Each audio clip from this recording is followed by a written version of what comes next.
C'est quoi la déception? Eh bien, je vous le demande. La déception, c'est tout simplement quand on aime quelqu'un profondément et que cette personne en question va nous faire un coup, un sale coup, et donc on va être déçu. Ou va prendre une décision dans le sens qui ne nous correspond pas. Ou encore, quand je pense enregistrer une vidéo et qu'au final, je lance un stream. Je suis déçu de moi. Oui, parce que ça aussi, c'est arrivé il y a quelques secondes. C'est pour ça que je refais exactement la même intro et que peut-être certains qui ont été sur le live l'ont déjà vu. Mais ça, j'ai été déçu de moi. Donc ça, c'est une déception personnelle. Ça arrive aussi. Mais quand on est attaché à un produit, à une œuvre culturelle, et que par exemple, la suite de cette œuvre culturelle vous déçoit, vous êtes emmerdé, ça vous fait chier, et vous vous dites, mais pourquoi ils sont allés dans cette direction? Et bien avec Wrestle Kingdom et New Japan Pro Wrestling en 2025, c'est exactement ce que je me pose comme question. Pourquoi ils sont allés vers cette direction?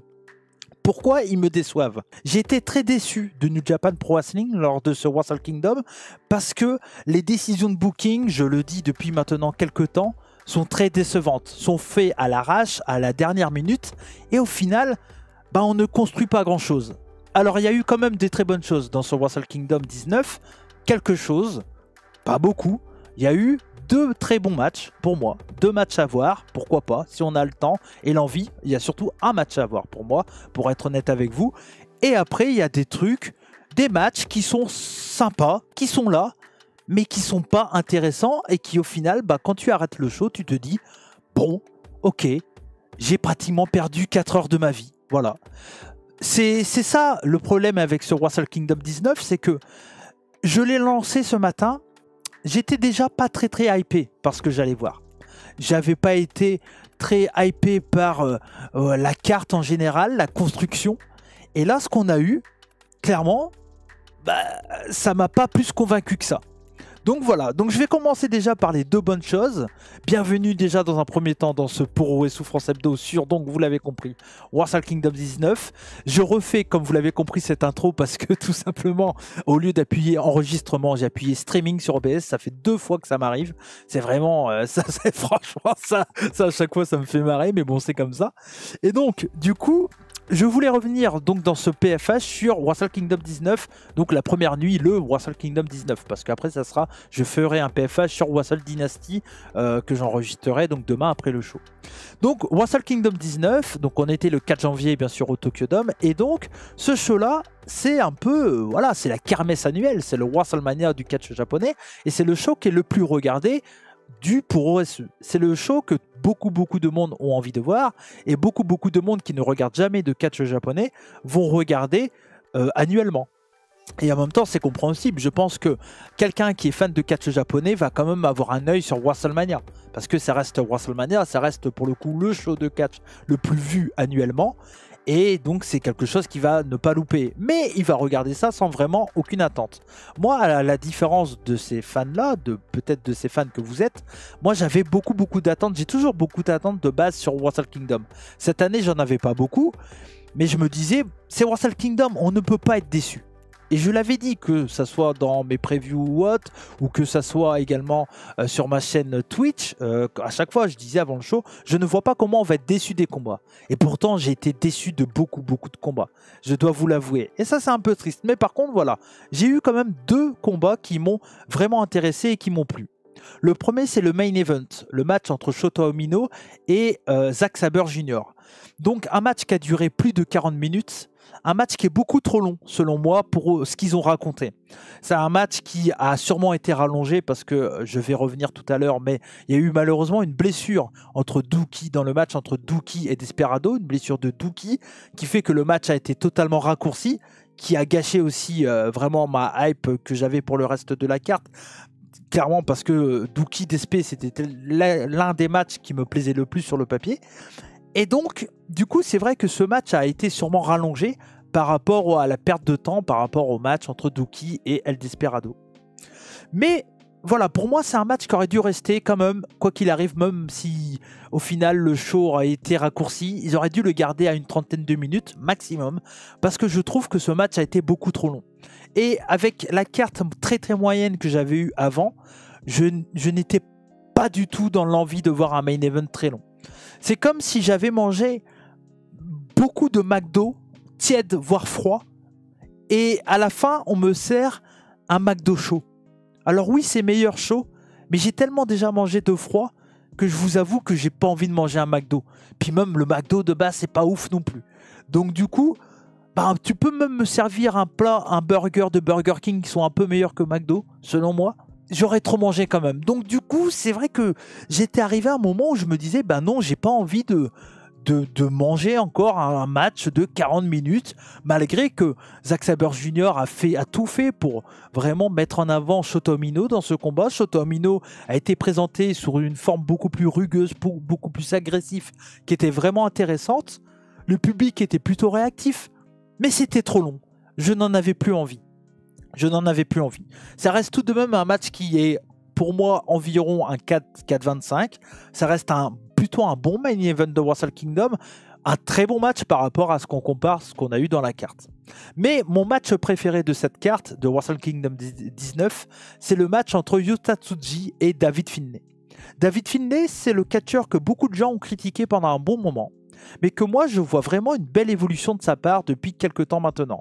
Il a fait vraiment un très bon run en tant que champion global, où il a eu des très bons matchs contre des vétérans, entre autres du côté de King of Pro Wrestling, etc. Quand il avait confronté Goto, Taichi, Yoshihashi, à chaque fois ça a été des très bons matchs avec du très bon storytelling, une très bonne mise en valeur de son adversaire.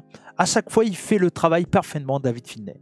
Et là, il a fait exactement pareil avec un jeune espoir de la promotion, à savoir Yota Tsuji.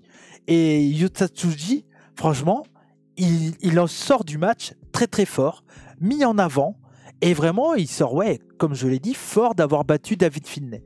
Et ça, c'est vraiment quelque chose qui m'a plu dans ce combat, et le match était très bien. C'était vraiment de l'air frais dans cette carte qui était un peu nauséabonde. Nauséabonde.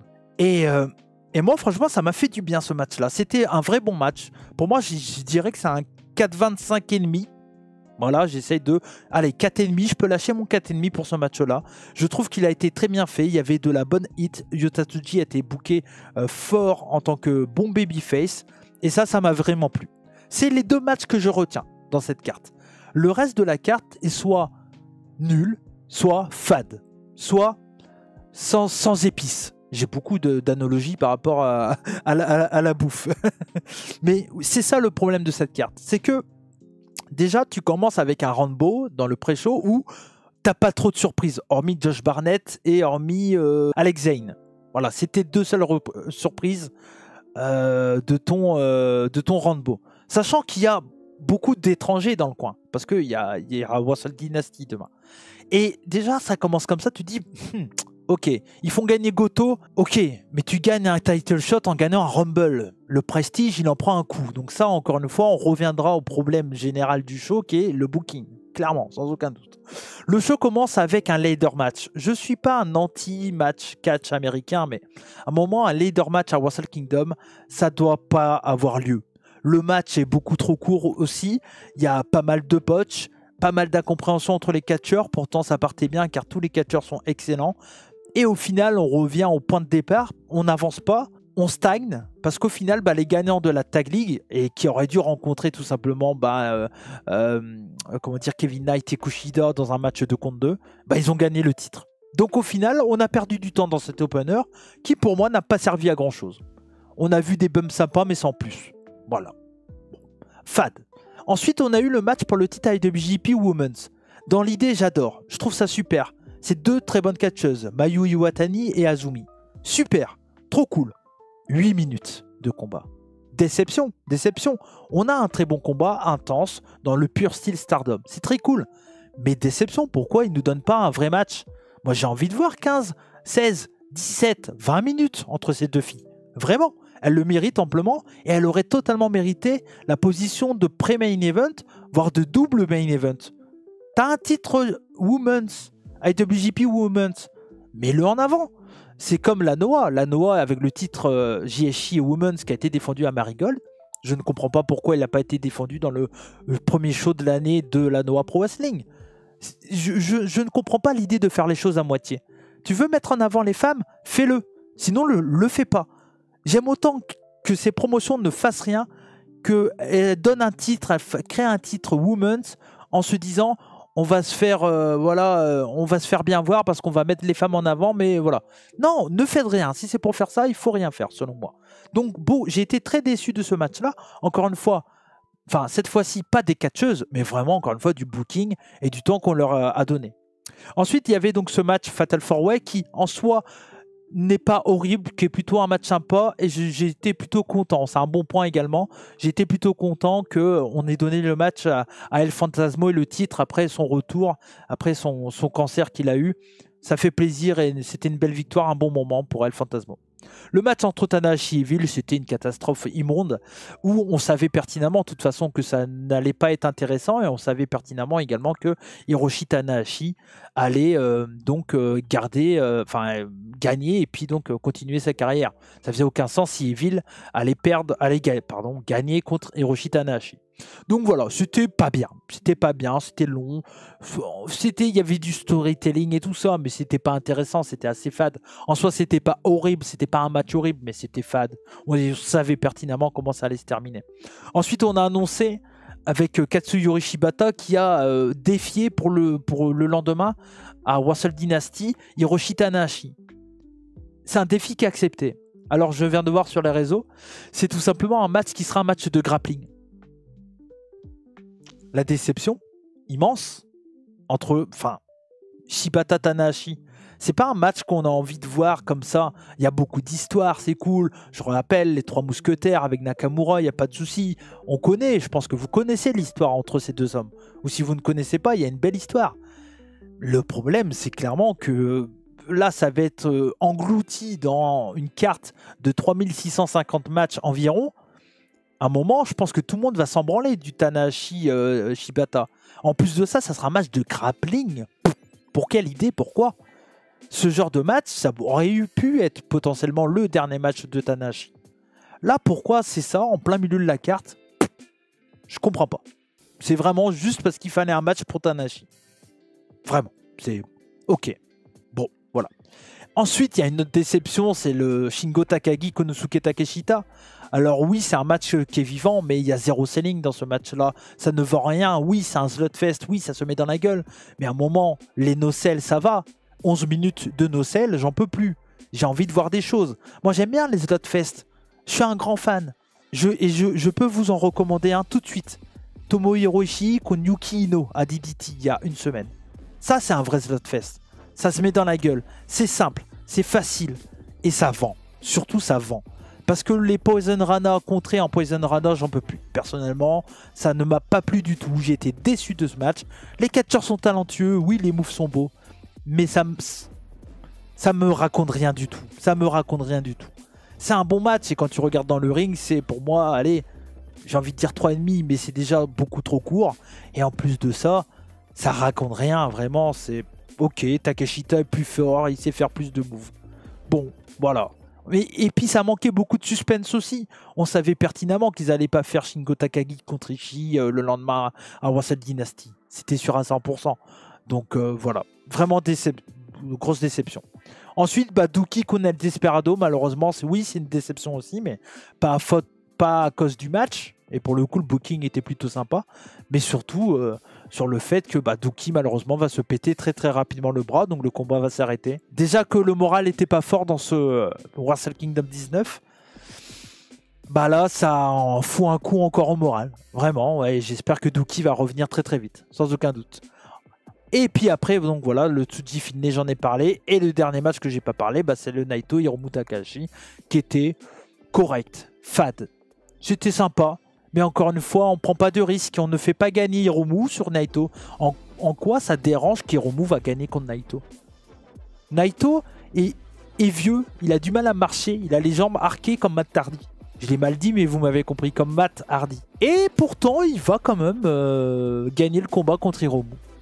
Je ne comprends pas l'intérêt, surtout que derrière, comme ils avaient gagné la Tag League, ils vont être rajoutés dans le match pour les titres par équipe le lendemain à Wrestle Dynasty, qui vont sûrement gagner du coup.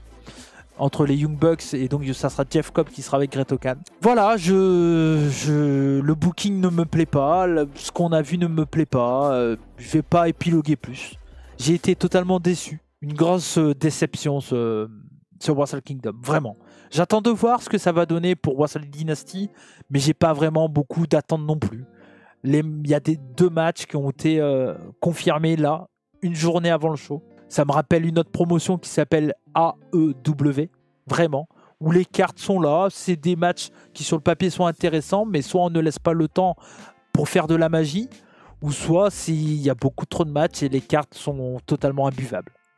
Donc voilà, New Japan Pro Wrestling me déçoit et m'a déçu. Et j'ai l'impression que c'est parti pour me décevoir dans le futur. Et je pense ne pas être le seul au vu des remarques que j'ai vues, que ce soit sur les réseaux, que ce soit sur le chat et que ce soit également dans la salle. Parce que New Japan Pro Wrestling a perdu 3000 personnes dans leur salle. Là où l'année dernière, il y avait 27 000 personnes avec en main event Sanada contre Naito, pardon. Et il y avait Bryan contre Okada, entre autres également, qui était un super combat.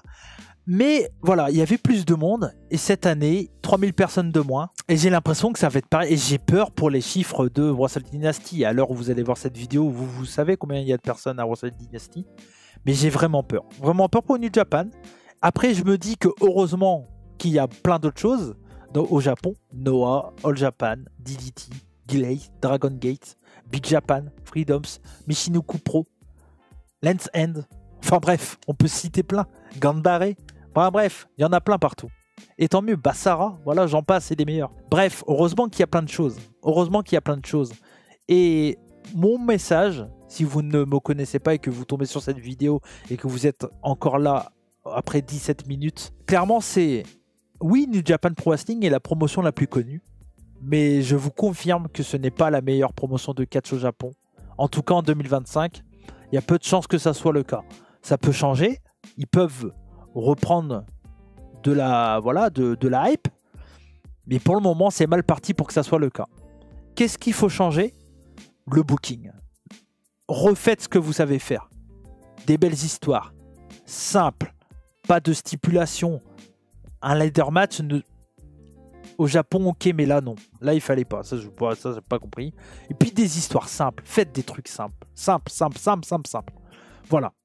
C'était Cody pour ce Poro et Souffrance sur Wrestle Kingdom. J'espère que ça vous a plu. Et donc, on va se retrouver très bientôt pour la suite avec Wrestle Dynasty. Peut-être que j'aurai diffusé cette vidéo avant l'autre vidéo sur les shows d'après les gros shows des autres promotions. Bref, je vous laisse, comme on dit chez moi, Banzai. Et surtout, n'oubliez pas, soyez curieux. Ciao!